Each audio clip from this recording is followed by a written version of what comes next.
Hey guys, super happy to be here once again. And today we're with the greatest Paul Wallace. So Paul, it's incredible pleasure to have you here on our show, The TradePod. How are you today? Yeah, thank you, gentlemen. It's nice to be here. I'm looking forward to a good conversation about trading. I'm sure there's plenty that I'm sure there's plenty I can share. There was too much. I mean, to do that. Brilliant, brilliant, Well, yeah, brilliant. So before we start, me and Alan, we know you, we know who you are basically, but the rest of the people don't. So before we dive deep into trading and into the world of trading, in particular your career, please introduce yourself. sure.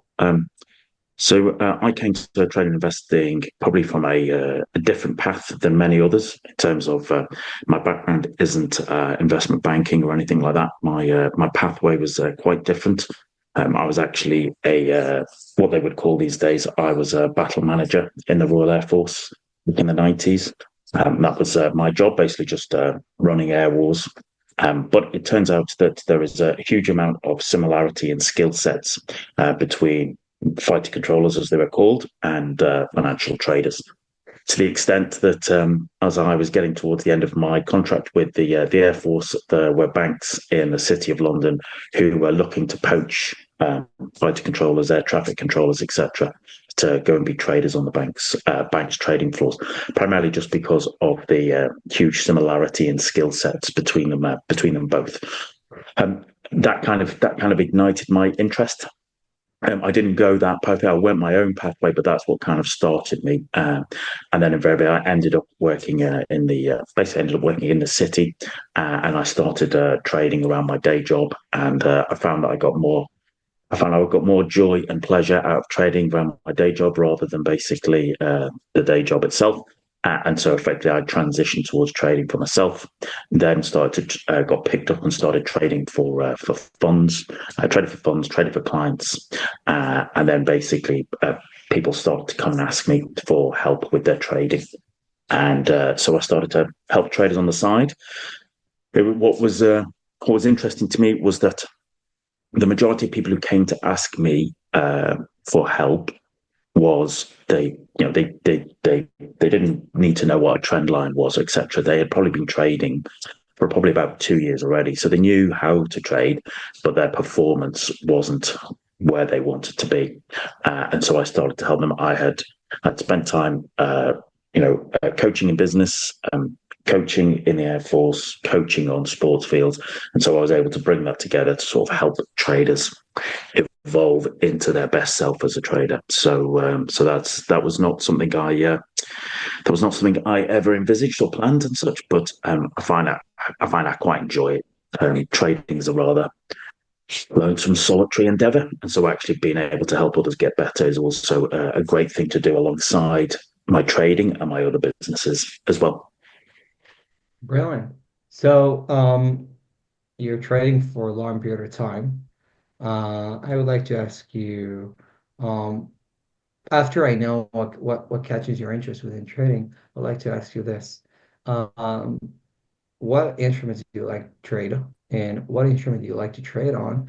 And what is the single reason that holds you profitable, consistently profitable in the fluctuated markets? Yeah. All right. I have I've had drawdowns in trading because you do, but I've never blown up an account. Okay, I've never blown up account, and the reason for that is from day one. I brought a really strict risk management principle that I'd learned from managing battles. I brought that to my trading, and I tried to get that message across to everybody. Everybody talks about the upside. Everybody wants to get excited about the upside, but the reality is, and Paul Tudor Jones, my kind of professional trading hero, he said, you need to be playing a good defense first and foremost. And so basically, I would suggest if I was talking to new traders or talking to, my trainer myself from 20 years ago, I'd be saying that, you just have to be managing risk from day one. and you have to do it every single day, and you have to respect that. And if you do that, that puts you in the framework to be able to basically profit from when there is an alignment during the year between those four M's of trading that I talk about, namely markets, method, money, and myself. It's when those four are in alignment, that is when you have the opportunity to develop and deliver oversized returns. But if you're not managing risk, you're just going to be roadkill. So risk management has probably been the kind of the basis of all my success. How do you manage your risk? I mean, you've said it is similar in the battlefield and in trading. So how do you manage it? Yeah. So I'd say from a grand scheme, I think what I brought through, if I look at it, in a huge level in terms of like themes and principles, firstly and foremost, you have to remember that what you see in Hollywood isn't real, all right? And what I mean by that in regards to trading and battle management is that a good battle manager, you only pick battles that you can win. All right, and that's the same with trading. Okay, you should only be picking battles where you have a good chance to win. And what I see is that lots of new traders, they come to the market and um, they're just trying to trade everything. They're just trying to trade everything. They're just throwing themselves into everything rather than having any kind of real framework which allows them to decide: is this even a market? Is this even an environment in which I have an opportunity to actually to win at this? Okay, or am I just cannon fodder? So on the big theme, that's it. It's about picking your battles wisely. When you get down into the details of it, well, then invariably, I talk about very, very simple rules. All right. Never trading without stop loss. Okay. Never risking more than a small portion on your account. When you're intraday trading, all right, 3 losses on the trot, you're done.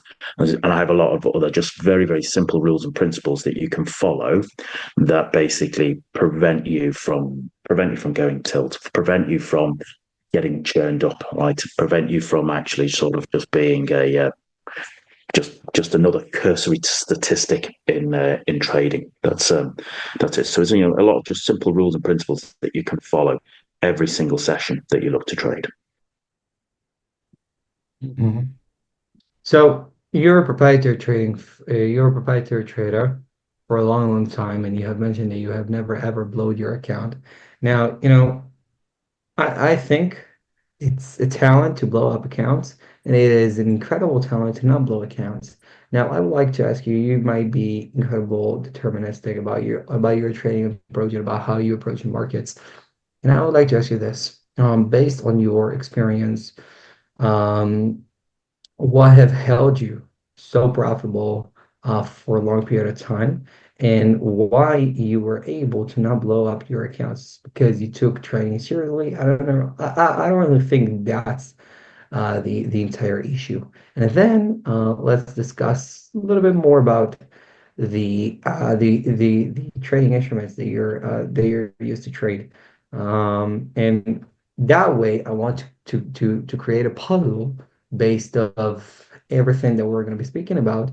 So it will enable us to understand um, the core understanding behind you and behind your trading philosophy and executions. Yeah. Okay. So as I said, that in terms of not blowing up, it is about just managing risk. In terms of the other side of that, part of that is about um, being able to adapt to market conditions. Um, so I see lots of traders who, I don't know, what I see is, when you look on social media, there's lots of traders who will basically either, they'll want to trade the 1 minute euro dollar chart or something like that, and that is all they'll trade on. That's all they'll focus on. And when that's going well, that's going well. But the thing is, any instrument during the year will have periods. We'll have periods where it's consolidating. We'll have periods where it's transitioning. We'll have periods where it's trending.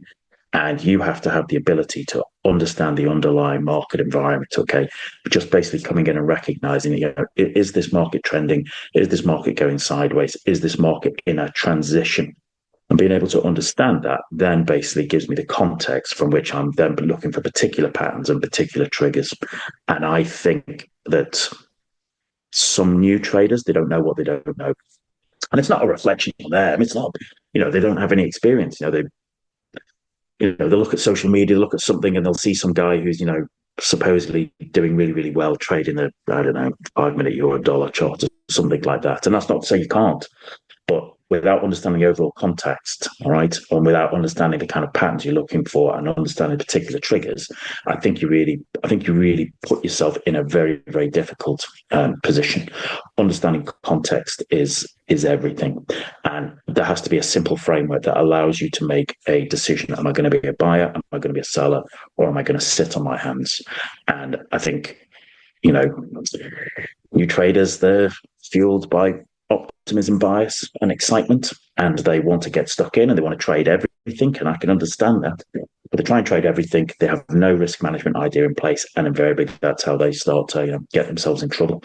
And once they've got themselves into trouble, then invariably instead of understanding why they're in trouble, they just basically generally tend to double down on decisions and then get themselves in a bit of a hole. And very often that hole is pretty much the end of them. There's a pretty harsh statistic in the UK, but I'm pretty sure it's probably the same for everything for most of retail traders, is that it's what they call the triple 90. 90% of people lose 90% of their money within the first 90 days of opening their live account. Okay, that is a pretty sobering and harsh statistic. And I would suggest if you're a new trader, your first job is actually to overcome that hurdle, and you overcome that hurdle by managing risk. All right, by managing risk like a professional. All right, and that gives you the opportunity to survive long enough to acquire the skills to be able to prosper in the future. Mm-hmm. Now, Alan, Yeah, take the conversation onwards, please. sure. So I really want to ask you, how do you understand the market context? How do you understand it? Okay. Yeah.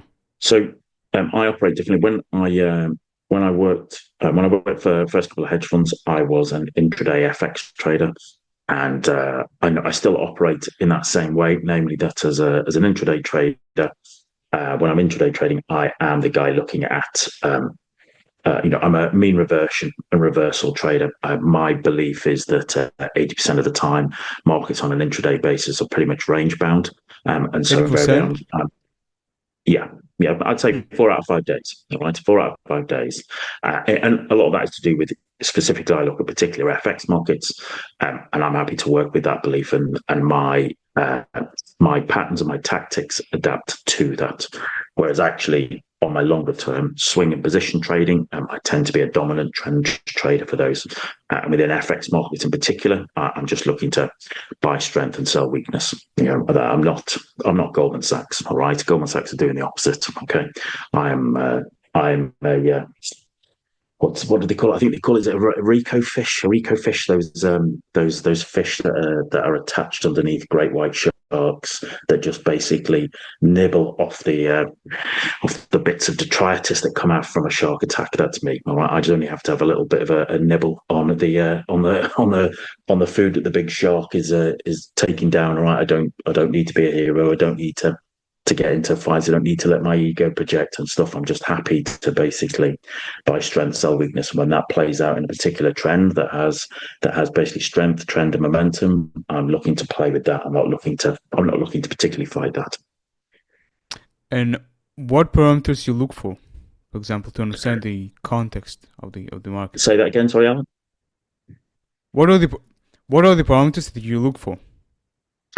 Okay, so as I said, I'm at the weekend, and this is kind of maybe this might be of interest to you, is that basically, as I said, I'm looking for strength and weakness within the FX markets, looking to try and identify where that is showing up. Okay, and then is that also aligned with trend and momentum? So I call it the STAM, all right, the strength, trend, and momentum at weekends on the kind of weekly and daily charts, looking at that, and then basically looking to find ways to see how that plays out in the in particular markets themselves. All right, so I will take that, and then basically that I do that. I still do that by hand, even though I have plugins, okay, even though I have pieces of tech to do it for me, I find that I still prefer to do it by hand.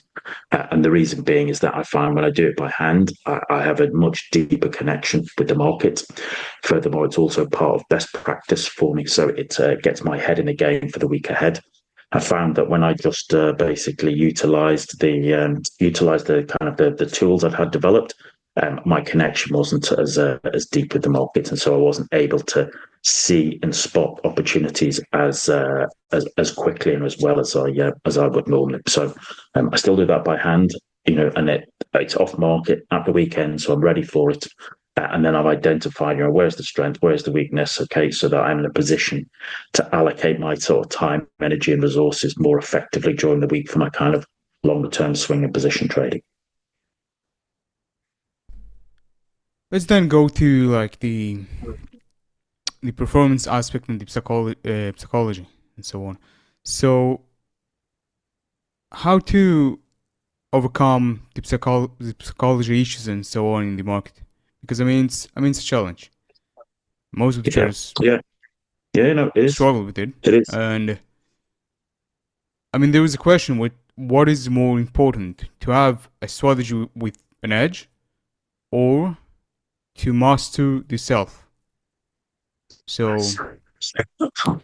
yeah, that's kind of like, do you want a $20 note or two $10 notes? Okay, it's in the sense of you need both. All right, you do need both. You need an overall strategy with an edge, and you also need to be a master of yourself. However, what I would say is that when it comes to looking at edges, I am actually one of my edges. All right, my behavioral abilities have become one of my edges. But you need, for most new traders, they don't have a trading edge, and they don't have enough time and experience in markets to basically be able to adapt to markets. Most humans are not set up to be very good traders, okay, and that's not a reflection on them. That's just the nature of the beast. And so my belief and my suggestion would be that most people will not experience long-term sustainable success until they have changed. There has to be a behavioral change at a deeper level within yourself to be able to operate effectively and consistently over that long-term period. And what we find is that the brutal truth is most people aren't prepared to do that change. Most people aren't prepared to do that deep work. And that's understandable. They've been sold an idea that they can, wander into trading and then become immediately successful. And that's just not the truth. All right. That is just not the truth of it. And there is also, I spoke at a panel at a trading show in London this week about how there's a huge misconception about it, namely that people think that they can just wander into trading, watch a few YouTube clips, and they're going to just be, the next Paul Tudor Jones. And that's just not the case. And I use the example of one of my private clients who his day job was he was like a jumbo jet pilot, and and I kind of spoke to him about his performance and stuff. When I asked him how long had it taken him to go from his first flying lesson to being a really competent, effective, great captain on a jumbo jet, he said it probably took him about 10 years. And he was thinking that he would be the equivalent as a trader within 10 weeks, okay, and was trying to sort of just understand that it took him 10 years to be a great jumbo jet pilot. It takes you, it's going to take you 5 to 10 years to be a doctor, to be a jumbo jet pilot, okay, to be a professional sport person, okay, that it is an endeavor you need to work at, and you'll only work at it if you love it, and if you love it, then you'll do the change that's necessary to become the best trader. The harsh reality is most people won't do that, and that's fair enough. Everybody's an adult; it's a choice, isn't it? Everybody can make their own choices. Yeah, but with that work has to be done to become that behavioral edge, to have the kind of psychology to operate effectively. But even if you're the I don't know, for want of a better word, even if you're mentally and emotionally the toughest person, you still need a trading edge, right? You still need to have an idea that actually has an edge that you can basically employ on a consistent basis. And lots of traders don't have that, but actually a lot of the reasons they don't have that is because they succumb to optimism bias and recency bias. So they have a tick, and after 7 or 8 trades, okay, it's failed 2 or 3 times, okay, which is pretty normal.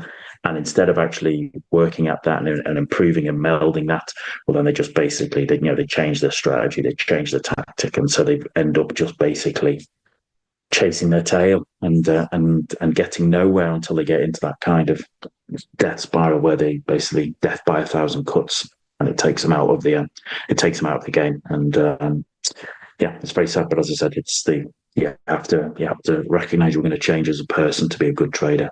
I've been in the game a long time, and I would say, I've worked with thousands of traders over the years. I'd say perhaps only So like the two. solution is just to lose money, to learn, to No, experience that. God, no. No, no, no, not at all. But I'd say I would say there's only like two traders in all my time who I thought they were natural traders. All right. One of them was a son of a trader, and one of the other wasn't. Oh, yeah. What I mean is that, we are not natural traders, which means you have to work at learning to be the best of what you can do, the best version of yourself as a trader. And as part of that, you are going to have some challenging periods as a trader. Hence why I've come back to that first point that if you're not managing risk, you will not survive long enough to acquire the skills and the behaviors to be able to prosper as a trader. Hmm. Regarding risk, by the way, like any market is different, any asset is different. How do you calculate where you place the stop loss, for example, for each asset market and so on? Because it really Yeah. depends. I mean, So, firstly, I'll identify my stop loss based upon what I see on the chart. Okay, it has to go in a sensible location. It's not, I see new traders coming in and they will risk, I don't know, they'll risk 20 pips in euro dollar because actually that's all they can afford. That is not risk management, right? The market doesn't know or doesn't care that you can only risk 20 pips for because of your account's leverage. That's just nonsensical. If I have an idea of,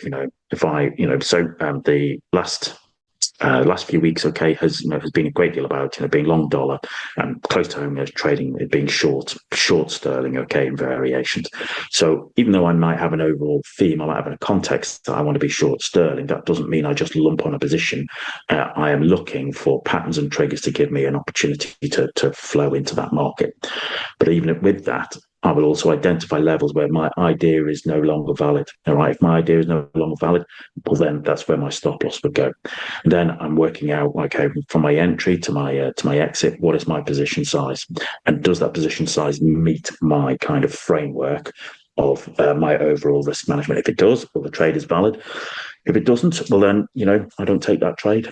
All right, I don't trade that trade, or I find a different way to engage, etc. So I have an idea. I have an idea also on the chart where that idea is no longer valid. All right, where that idea, if I was long and I was wrong and stuff.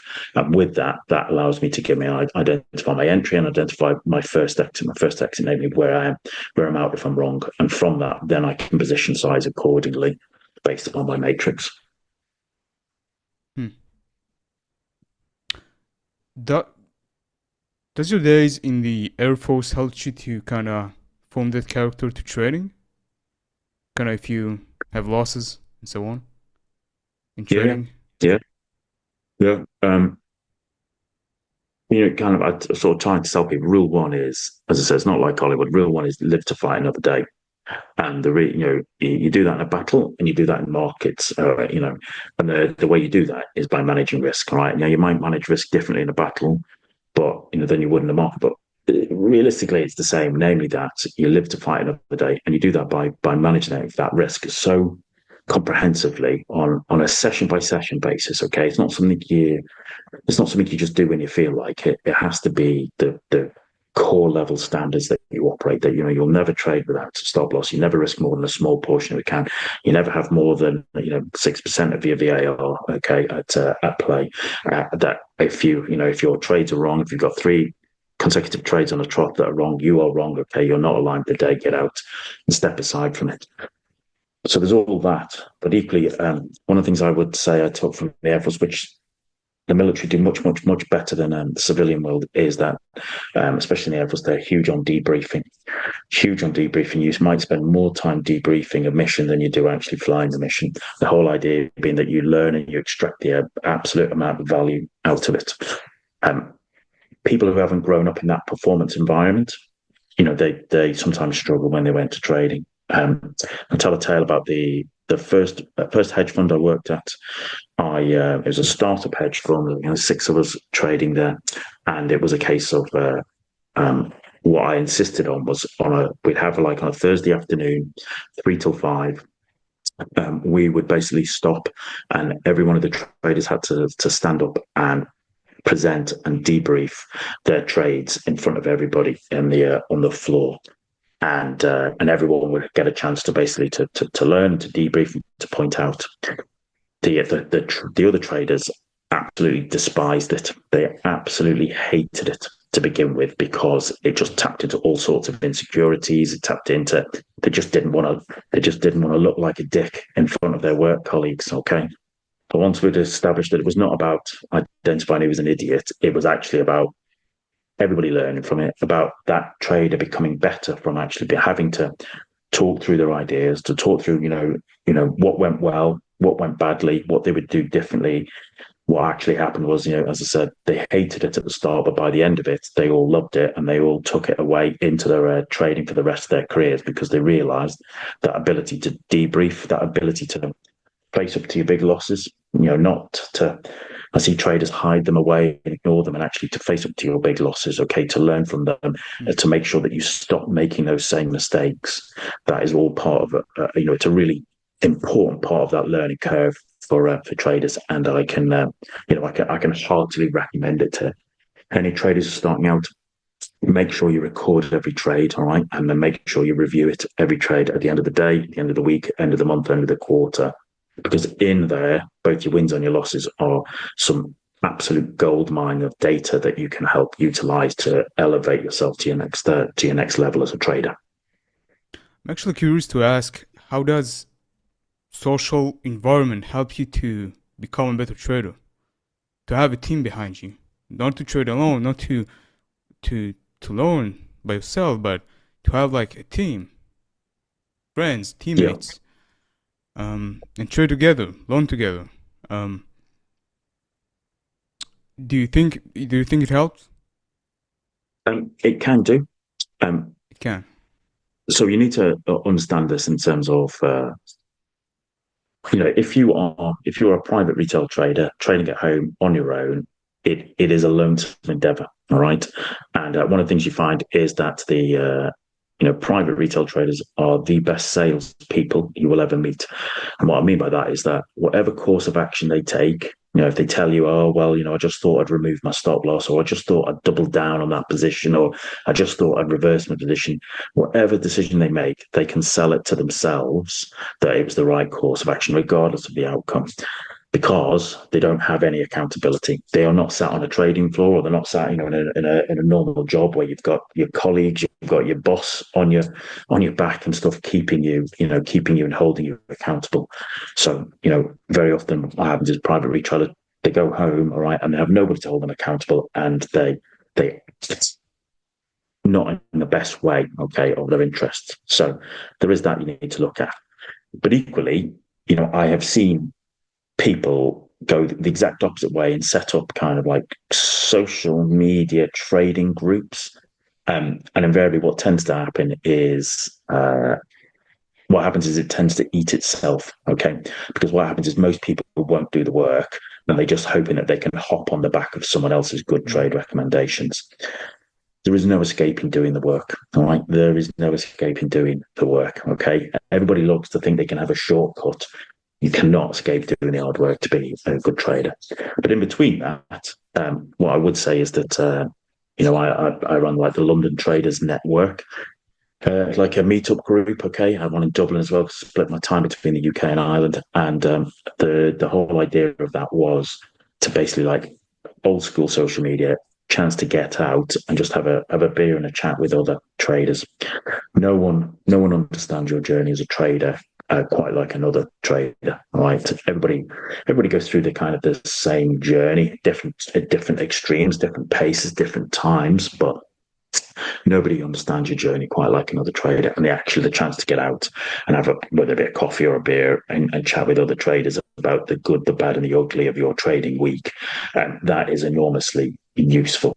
And it is a constant feedback that I get when I speak to other traders is that actually, the chance to actually just get out and actually speak to other traders. And what has happened in my meetup groups is that people have created their own little kind of like buddy coaching group. So they've actually met, someone and they've become mates and they realize they trade in a similar way and they become mates and then they go away and they help each other to develop that. And I'm all in favor of that. Okay. But it is about making sure you're making sure you're with the right people. Okay. That it's an environment that supports you rather than the one that drains you or just wants to suck all your energy out of you.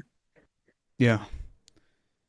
And by the way, once you start mentoring traders, can you say right off the bat if the trader could be potentially successful?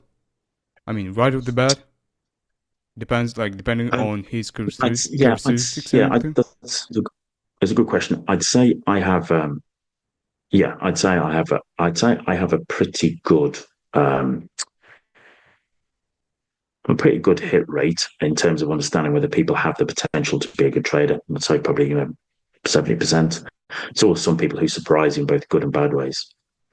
What I do know is that what I do recognize is that normally in conversations with people, I'm very good at identifying whether they are a greed-based trader or whether they are a fear-based trader. So a greed-based trader, they never have any problems getting into markets. They want to trade everything. They want to squeeze every last little bit of juice out of a move. All right, and they're normally trading far too big a position size. They could go on to make the great fortunes from trading, but most of them don't because most of them do no risk management whatsoever, and so they keep blowing up because they're driven by greed. On the other side of it are fear-based traders. All right, a fear-based trader is basically someone who's effectively, is reluctant to get in, is waiting for everything to align before they'll take the trade. Will basically get out of a trade too soon, and will effectively get out of a trade too quick if it goes against them. And there's other elements to it. Now, what I tell people is, there's no right or wrong, okay, and you will actually be variations of them throughout your career, but you will generally tend to be a greed-based trader or a fear-based trader. There's nothing wrong with that. It is who you are, but it's about having the awareness to recognize who you are and then putting in the mitigations to basically help you in your trading. So greed-based trader, you need to have simple risk management elements that you can follow. Fear-based trader, and I consider myself a fear-based trader. I need to have a very simple tactics that are very precise in terms of I know exactly where I get in, I know exactly where I get out. So that basically prevents that hesitation. The hesitation when you need to put the trade on, okay, there's a hesitation, and in that gap of the hesitation is when very often a fear-based trader will say, I don't know, maybe this isn't for me. But if you know exactly where you're getting in and exactly where you're getting out, there is no hesitation. So it's not that one is better than the other. It's not that one is good and one is bad. It is who you are, understanding who you are, and then putting steps in place to leverage the strengths and mitigate the weaknesses. Yeah. So, memorable trades. Can you tell us about your most challenging or rewarding trade and the lessons that you took from it? Yeah, yeah. I will tell you. I suppose everybody comes on and talks about great trade. I'll tell you about a really bad trade. All right, really bad trade that happened at one of the funds I was working at many years ago, and so there's lots of learning points about it. So I had we'd worked out I was the most disciplined trader of the on the trading floor. Okay, I was very happy to basically, you give me a trading plan, I'll make sure that I execute it. No problem with that at all. And so we had it was like a mean reversion system that we were trading, and it had showed promise. But what we needed to do now was to roll it out onto the kind of the main fund, okay, and start trading it, not at the full size, but at much bigger than most people are when they're testing. And it worked very well for a day, and it was a mean reversion. I can remember it was like in early August, and everything was working well, and I was trading it well, etc. And part of that particular the trading plan was, as it was mean reversion, it basically if it didn't mean revert immediately in that next hour, you would add to the position, so you would average in, okay, which is not my way of trading, but this was part of the plan. And I can remember it well. It worked very well until it was a Friday in August, early August, following the plan. And then basically the Japanese yen broke out. The Japanese yen had been rage bound for about the last 2-3 months. And then it blew out, and it blew out massively. Okay. And, the Japanese yen doesn't well, it certainly didn't then move massively, but that day it did. And we followed the plan. I followed the plan. We basically, the plan was, if it kept going, you added to it. That was the plan that was given to us to trade. And so invariably it just, we were shorting into the end of the day, it rose, etc. And then basically, we had to, the next day we had to close. We just had to manually close the positions, because invariably it was just it just wasn't working. We were on the wrong side. Okay, we were on the wrong side of this Japanese yen blowout. Okay, and I think it might have been, I'm trying to think, was it a fundamental data or something? A change in something that basically just made the yen go long and strong that day. And the thing is, Did we it found fall? is that Did it fall eventually? about a week, 10 days later, it did come back. But by then, we'd culled the position, okay, and stuff, and it was it was. He says only. It was about. Well, it was about 5, maybe 6% of our overall fund size. So it wasn't, it wasn't, it wasn't, it was big numbers, but it wasn't a stupid in terms of our overall risk. And what we sat down and, in fact, I wrote like a 3-page, document on it afterwards, because basically what we realized was that, that mean reversion strategy worked very, very well in markets that were range bound. But as soon as it broke out into a trend, we needed to have a way to understand how to flip from trading, mean reversion in a range bound into, right, we're into a new trend. We need to flip. Okay, we need to flip towards a trend following strategy. So we followed that plan 100% accurately, but the plan was flawed. All right, the plan was actually flawed. The plan had, in terms of, it's far too much management of risk, not enough coverage in terms of when to cut the trade, how we should position size accordingly. So, but the interesting thing is, this is, kind of try and get across, is that, that particular trading event was a failure. All right, and it was challenging, because I had followed the plan literally 100% that day, absolutely to the letter of the T. But in the debrief, the plan that we had wasn't. It was flawed. But out of that, we learned that basically, we need to do X, Y, Z in terms of our mean reversion strategies, and also X, Y, Z in terms of identifying when a particular breakout would happen, and how we would amend and adapt our way. And the interesting thing is, I said it's about just under 6% of the account that we lost in that one trade setup. Okay, but that was August. By the mid September, we had gained that all back and more, from basically amending our trading plans and amending our trading way to basically take care of of what we'd learned from that situation, and also to help us prepare to be into sort of new trends. So um, it wasn't a pleasant day at the office, when you're seeing kind of numbers like that and you're getting hammered on it. But what I can say to people, and the message I want people to take away is that, sometimes in your toughest days can be the journal from the phoenix to the kernel, rather, for the phoenix to rise from the ashes, to make you a better trader going forward. It all depends upon how you deal with it. As I said, I sat down and went through like a half day debrief on it. I wrote like a 3-page document to get out of my head and what was the wrong, what did we do right, what did we do wrong, what do we need to do better going forward. And as I said, out of that came, adaptations to our training that helped us go forward. So How do there you you go. debrief your trades? Didn't ask it, but how do you debrief your trades? What do you write? What do you need to know to improve? Okay, so what I would be suggesting to new traders is that you should have a spreadsheet. Okay, so you should be collecting your data spreadsheet, and I appreciate there are fantastic technology and commercial solutions to be able to do that. But the thing I would say is that it is not your broker's responsibility to collect the data on your trades. It is your responsibility. I mean, they may provide it to you, but it's not their responsibility. Their responsibility is you. So you need to make sure, one way or another, you are collecting that data on that trade. I also suggest that you take screenshots, a screenshot at the start of your trade and a screenshot after the trade.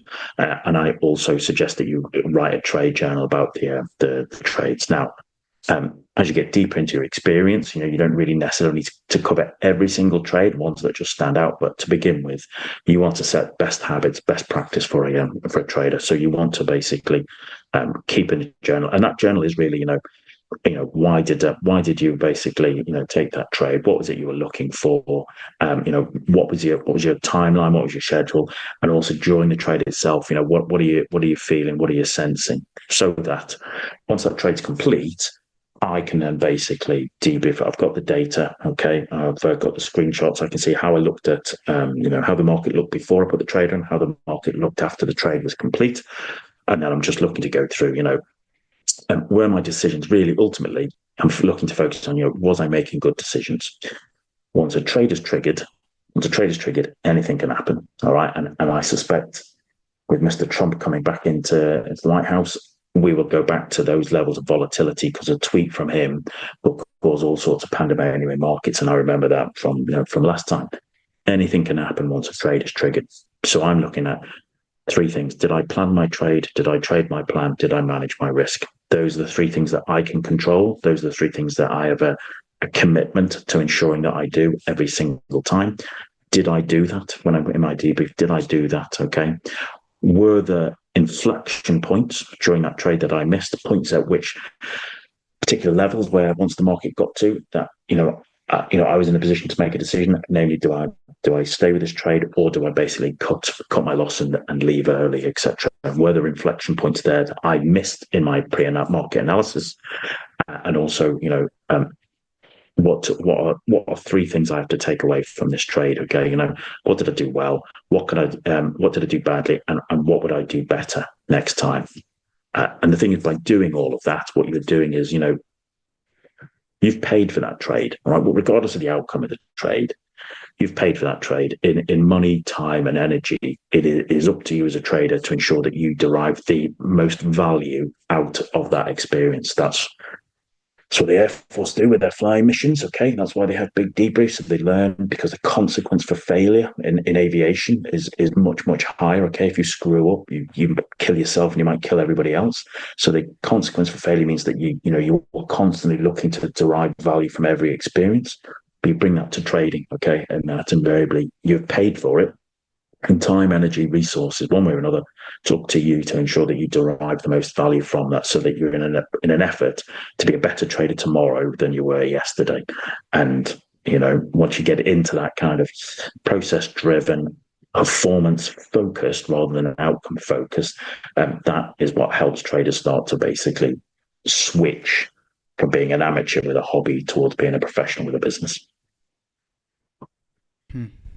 Wow. It's really helpful. Yeah. Paul, really, really thank you. Thank you for coming. Thank you for sharing your insights, really. Sure. No, the pleasure's mine. Hopefully people will find something they can take away from that. They will, definitely will. I definitely did. Yeah. So, really thank you. Super. Well, no, pleasure's all mine, Alan. Okay. Bye bye. All right.